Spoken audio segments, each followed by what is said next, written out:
السلام علیکم ورحمۃ اللہ وبرکاتہ۔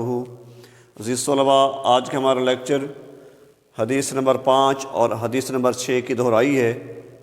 تو حدیث نمبر 5 دیکھیں،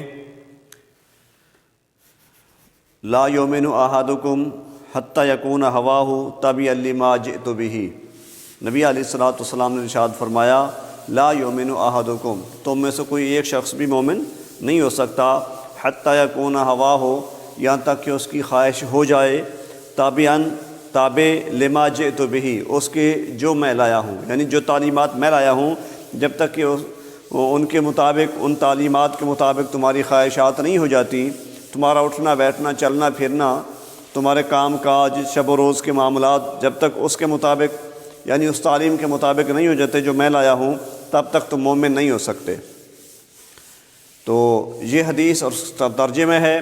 تشریح دیکھیں، انسان کی فطرت میں نیکی یا بدی دونوں کا شعور رکھا گیا ہے۔ انسان کی فطرت میں نیکی یا بدی دونوں کا شعور رکھا گیا ہے، اس لیے اسے چاہیے کہ وہ ارادہ اختیار کے باوجود برائی یا گناہ کے کاموں سے اجتناب کرے۔ دوسرا یہ کہ اپنے جذبات، احساسات اور خیالات کو اللہ کے رسول صلی اللہ علیہ وآلہ وسلم کی مرضی کے مطابق ڈھال لے۔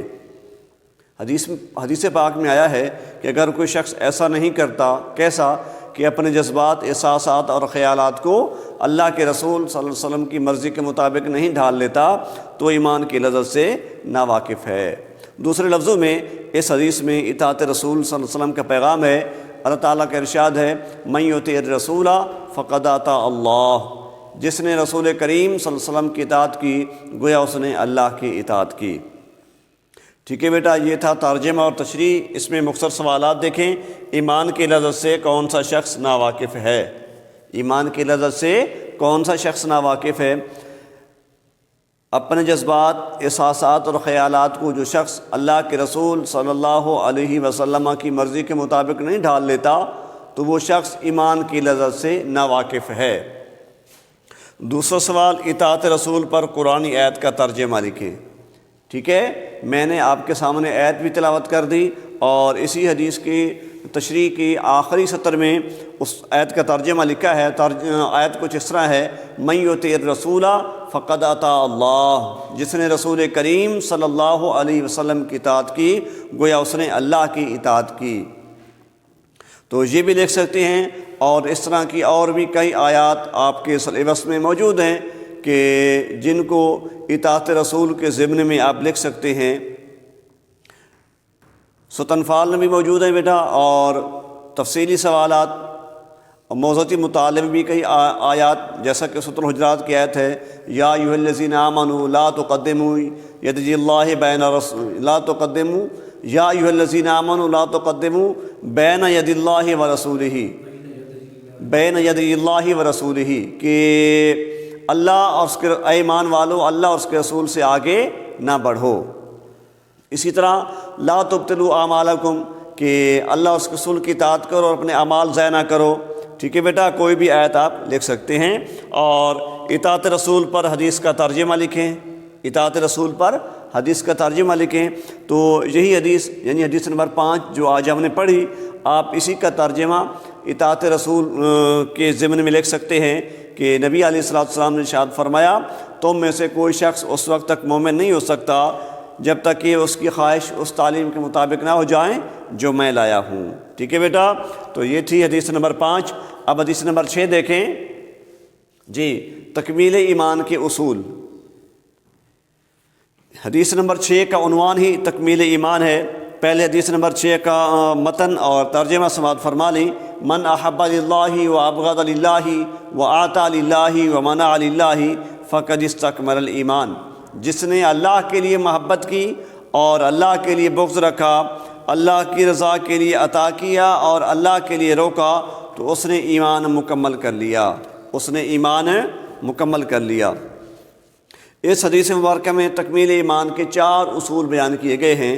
یہ تکمیل ایمان کا سوال جو ہے ایم سی کیوز میں بھی آتا ہے اور شارٹ کوئسچن میں بھی آتا ہے۔ ایم سی کیوز میں اس طرح آتا ہے کہ حدیث کی روشنی میں تکمیل ایمان کے اصول کتنے ہیں، تو جواب میں ہم نے 4 پہ ٹک کرنا ہے کہ 4 جو ہے وہ صحیح جواب ہے۔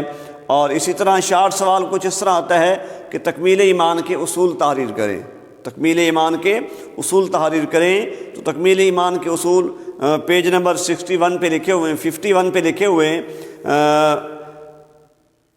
انسان کسی سے محبت کرے تو اللہ کے لیے، کسی سے بغض رکھے تو محض اللہ کے لیے، انسان کسی کو کچھ عطا کرے تو اللہ کے لیے، اور کسی کو عطا کرنے سے ہاتھ روک لے تو وہ بھی محض اللہ کے لیے۔ تو یہ ہیں بیٹا تکمیل ایمان کے اصول۔ شارٹ سوال کیا ہے؟ تکمیل ایمان کے اصول تحریر کریں۔ تو یہ پیج نمبر 51 پہ یہ پوائنٹس کے ساتھ 4 پوائنٹ بنائے ہوئے ہیں، ٹھیک ہے بیٹا، 4 پوائنٹ بنائے گئے ہیں کہ انسان کسی سے محبت کرے تو اللہ کے لیے، کسی سے بغض رکھے تو محض اللہ کے لیے، کسی کو کچھ عطا کرے تو اللہ کے لیے، اور کسی کو عطا کرنے سے ہاتھ روک لے تو وہ بھی محض اللہ کے لیے۔ تو یہ تکمیل ایمان کے 4 اصول ہیں، ان کو آپ نے اچھے طریقے سے تیار کرنا ہے، اور یہ شارٹ کویسچن اکثر آتا ہے۔ تشریح پر غور کریں۔ حضور اکرم صلی اللہ علیہ وسلم نے اس حدیث میں ان 4 اعمال کو ایمان کی تکمیل قرار دیا ہے۔ نبی علیہ الصلوۃ والسلام نے کتنے اعمال کو ایمان کی تکمیل قرار دیا ہے؟ 4 اعمال کو۔ وہ 4 اعمال آپ نے سماعت فرما لیے ہیں۔ اللہ تعالیٰ چونکہ انسان سے بے حد محبت رکھتا ہے، لہٰذا انسان کو بھی چاہیے کہ اپنی محبتوں اور الفتوں کا مرکز اللہ ہی کی ذات کو رکھے۔ دنیا میں جیسے محبت رکھے تو محض اللہ کی رضا کے لیے، کہ میں ایسے محبت اس لیے کرتا ہوں کہ میرا رب مجھ سے راضی ہو جائے گا، اور اس کے علاوہ کسی سے بغض رکھے۔ پہلے تو بغض ہونا نہیں چاہیے، دشمنی بغض یہ بہت بری چیز ہے، لیکن اگر کسی سے ہو تو وہ بھی صرف اس لیے کہ اللہ میری اس دشمنی سے مجھ سے راضی ہوگا، کیونکہ جیسے دشمنی میں کر رہا ہوں میری ذاتیات پہ نہیں ہے، بلکہ وہ دین ایمان کا مسئلہ ہے، دین اسلام کا مسئلہ ہے۔ تو جب اللہ اس کو پسند نہیں کرتا تو میں کیوں کروں؟ ٹھیک ہے، لہٰذا جب کسی سرکش و ظالم کو اللہ پسند نہیں کرتا تو ہم کیوں کریں؟ اس کے علاوہ اگر کسی کو مال عطا کریں اس کی بنیاد بھی ریاکاری یا دنیاوی غرض نہ ہو، بلکہ اللہ کی رضا ہو، اور اگر کسی سے ہاتھ روکیں تو محض اس لیے کہ اس سے اللہ نے ہاتھ روکنے کا حکم دیا ہے۔ ٹھیک ہے بیٹے، یہ تھی حدیث نمبر 6 کی تشریح۔ تو حدیث نمبر 6 کا شارٹ کویسچن جو ہے تکمیل ایمان کے اصول تعریف کریں، ایک بار پھر سماعت فرما لیں کہ انسان کسی سے محبت کرے تو اللہ کے لیے، کسی سے بغض رکھے تو اللہ کے لیے، انسان کسی کو کچھ عطا کرے تو اللہ کے لیے۔ اسی طرح حدیث نمبر 5 کے سوالات دیکھ لیں بیٹا۔ ایمان کی لذت سے کون سا شخص ناواقف ہے؟ میں نے آپ کو بتایا کہ پیج نمبر 50 پہ اسی حدیث نمبر 5 کی تشریح میں کہ جو شخص اپنے جذبات، احساسات اور خیالات کو اللہ کے رسول صلی اللہ علیہ وسلم کی مرضی کے مطابق نہیں ڈھال لیتا تو ایمان کی لذت سے ناواقف ہے۔ اطاعت رسول پر قرآن آیت کا ترجمہ، جس نے میرے رسول کی اطاعت کی ہوئی ہے اس نے اللہ کی اطاعت کی، اور اس سے ملتی جلتی اور آیات کا ترجمہ بھی لکھ سکتے ہیں آپ۔ اسی طرح حدیث نمبر سوال نمبر 3 اطاعت رسول پر حدیث کا ترجمہ لکھیں تو اسی حدیث نمبر 5 کو آپ لکھ سکتے ہیں کہ تم میں سے کوئی شخص اس وقت مومن نہیں ہو سکتا جب تک کہ اس کی خواہش اس تعلیم کے مطابق نہ ہو جائے جو میں لایا ہوں۔ ٹھیک ہے بیٹے، تو یہی ہمارا کلاس ورک ہے اور یہی ہمارا ہوم ورک ہے۔ اس لیکچر میں اگر کوئی بات آپ کو سمجھ نہیں آئی تو میرا ٹیکسٹ میسج کے ذریعے، کال کے ذریعے رابطہ کریں۔ آپ کی رہنمائی کے لیے ہم حاضر ہیں۔ اللہ ہم سب کا حامی و ناصر ہو۔ السلام علیکم ورحمۃ اللہ۔